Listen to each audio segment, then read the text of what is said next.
My question is about getting out of the way. You talked about, say a situation happens, and even for me, and I'm part of a situation, which I'm really not part of, but for some reason I'm involved in a situation that to me feels one way. I deliver something. Are you an observer of it? I'm an observer. Well, I felt like I was an observer of it, but maybe I was more involved than what I thought I was. We think so too. Okay. Yeah. So you are a co-creator in it. Absolutely, but I don't like it. I don't want to be that co-creator. I don't want to partake of it. But for some reason, I was there in it, and I know I'm responsible for it. So what we've been saying earlier about getting over the discomfort that I'm in the middle of something that I don't want, that's key to what you're reaching for. That's the piece that I'm trying to really, because I can do other things. When it gets me, it grabs hold. How does Esther? How do people ungrip it to let it settle? Well, you go general. You try to distract yourself from it. But the most important piece for all of you, Esther too, is to make peace with the attraction of it and stop beating up on yourself and calling it negative attraction. Instead, call it clarifying attraction. Call it something necessary in order to help me get clear about what I want. A clarifying process. Because look at it this way. There are a lot of pieces. There are a lot of pieces to a lot of different subjects. Start again. Every subject that is potentially active within you has similar basic roots. And those basic roots begin from your primary point of attraction. And your primary point of attraction is about how you feel. For example, someone who really doesn't like themselves very much, and we're not talking about you, someone who really doesn't like themselves very much, and it doesn't matter how they got that way. Maybe they had an abusive parent, or maybe they had a parent who was insecure also. Someone who doesn't like themselves very much, so has that primary point of attraction of, let's say, just for simplicity, of being a victim, then finds themselves mistreated by almost everybody in almost every situation. And so to talk about the situations, to try to work your way through, is it right or wrong? Should that person have been rude to you? Well, of course not. But if your vibration is such that you activate within someone who's usually not rude to anybody being rude to you, it means you've got a strong vibrational point of attraction going. So if you don't know that you've got it going and you're attracting the evidence of it, it is helpful somewhere along the way to have someone say to you, you attracted this because this and this and this and this and this and this and this, because there is a habit of thought that you've got going on that this is pointing to.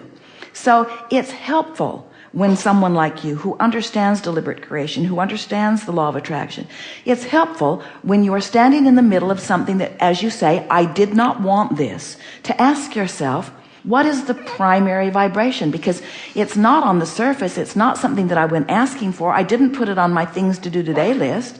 I didn't go looking for this trouble. It found me, which makes it feel like someone asserted it into your experience. They didn't. There is a primary point of attraction within me. So here's a really good question to ask.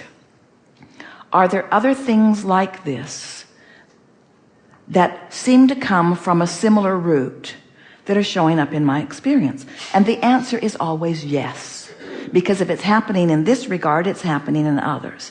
So then you say, I'm glad this happened to point out that there's something deeper. Now stay with us, because this is going to sound like a departure from what you've heard us say before, but it isn't. Something that is deeper for me to tend to. Well, when we're talking about deeper, we're talking about going more general. When you said deeper, my breath got held. It's like... When we're talking about going deeper, we're talking about going more general. We're talking about getting off of the specifics of it and going more general. And the way to go deeper isn't by getting to the bottom of that and getting to the bottom of that and getting to the bottom of that, because we really mean it when we tell you there is no bottom. Because when you try to get to the bottom, you will activate it and more of it will come. So by going deeper, we don't mean getting to the bottom of it. We mean going general because of it. We mean going general because of this, trying to find a way of making this work for me right here, right now. find a way of soothing myself in this right now. And if you have 5 or 10 or 20 or 30 episodes like that come up in a week, you're having a good week because you've had 5 or 10 or 10 or 20 or 30 opportunities to go general, shift a vibration, change the frequency. You've gone deeper. Without even knowing what caused that frequency to end up where it is, you raise the vibration of that so that you don't have access to those kinds of experiences. The experiences that are coming to you, the way people behave in your experience, are an accurate reflection of where your vibration is. So the example you just gave of Esther, where things happen, she's in whatever, asks the question, is she calm and just waiting for an answer? I mean, that's the part that gets, I think, a lot of us caught up, is like, how do we stay? Well, here's the thing that we want to really emphasize about that, because our friend was saying, basically, that wouldn't it be nice to be like Esther and have instant access to the answers to all questions? And we want to explain that that's not the way that it is, because while she and all of you have instant access to the answers of all questions, it doesn't mean that you are in a vibrational place of being able to receive them. And so chill. You see, once you've asked the question, it's there. And as life keeps helping you to focus upon it, the focusing on the question was the operative word there. If a question is active within you, the answer will come. And sometimes, hear this, you're going to really like this. At least we do.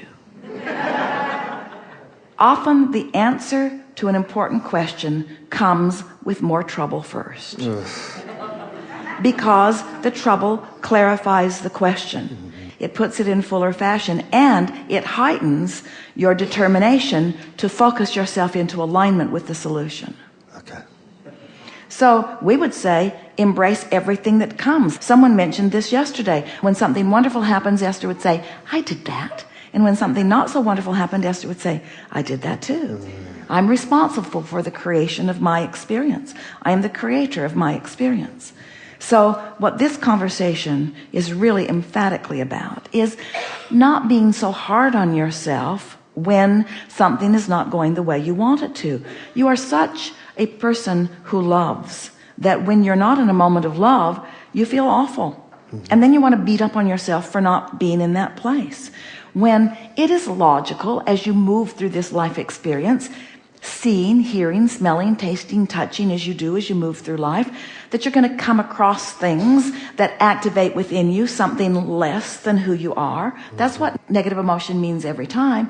Something's activated in you that is less than who you really are. But hear this, it's not someone pointing that out, aha! Condemnation. You are less than who you really are. There's no one outside of you acknowledging that.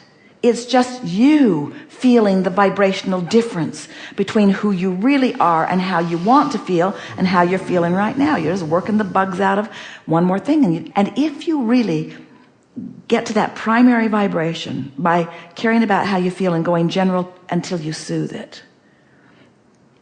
So give us an example if you want to. No, I don't care now. Yeah. But I got it. Yeah. I got it. Yeah.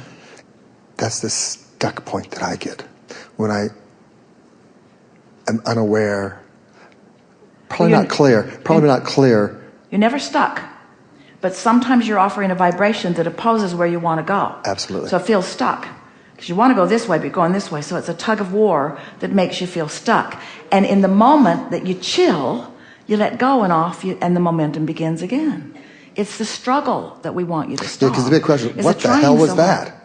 How did that happen? What the? I mean, really, out of left field. What the hell was that? How did that happen? Evidence of a pattern of vibration that opposes the direction you're going. That's what the hell it is. It's evidence. It's evidence of a contradictory vibration that you're wanting to soothe if you can right now.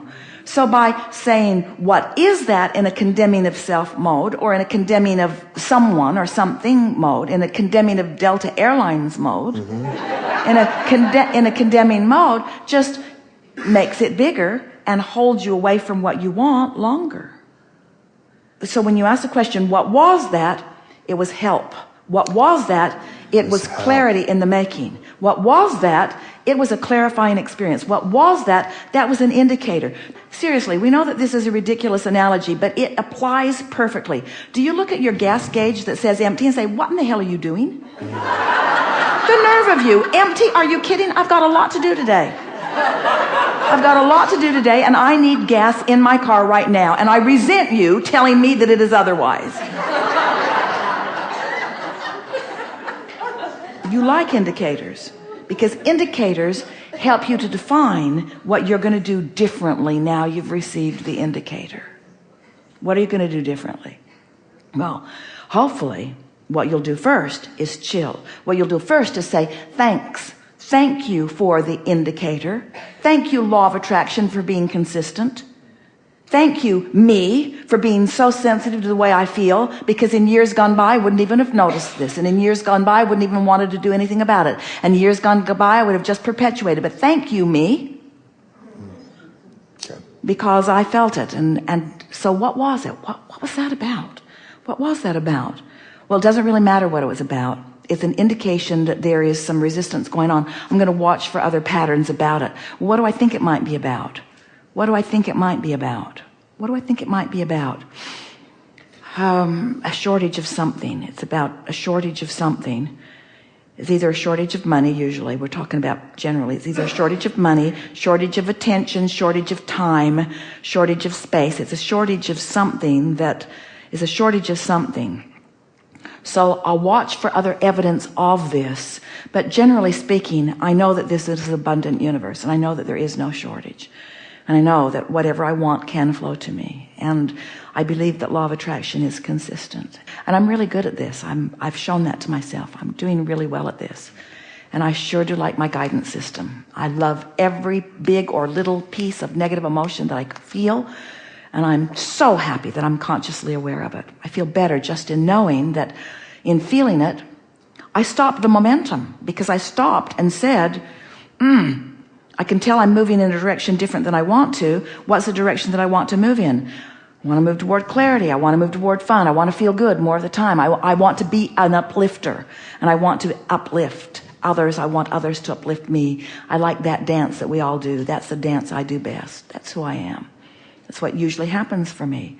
This is a hiccup that I like smoothing the bump out of, but it's not significant. What was I doing before that?